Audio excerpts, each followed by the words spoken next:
Já, já, ég ætla að segja frá Nikolas, sko, Nikolas sem við erum vanlega að kalla.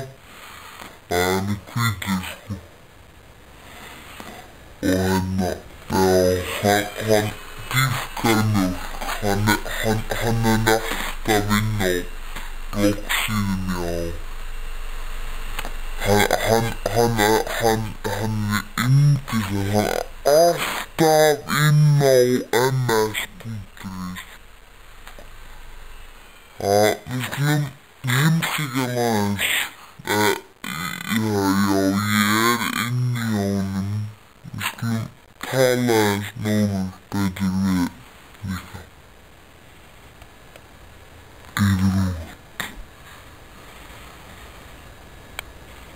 Sko, þetta er ekki fyndið. Sko, ég er búinn að segja að hætta.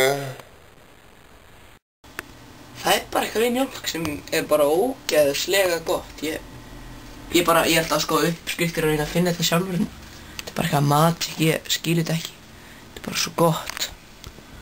Ég meina, það er bara eitthvað passion við þessa mjólk sem ég bara skil ekki, hún er svo góð.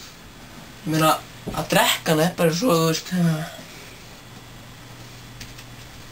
ég meina, það er bara ekkert betra. Já, þú ert eða með mjólkurskegg, sko. Já. Já.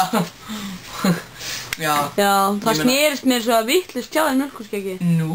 Já, þetta gerist. Ef maður drekkur þú sko vinstri frá hægri, þá... Já. Já. Það er smá meira. Ég má ekki sína að ég setja ekki sjórfuna, þess að ég borga ekstra, sko. Já, það var nú það sem við vorum að tala um.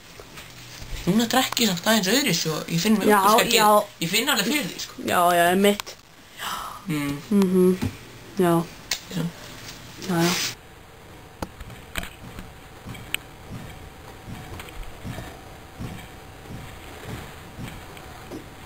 Ég búinn að bíða eftir þig, tíminn þessi aldrei að slökkva á þessu. Ég var ekki í kaffi hana.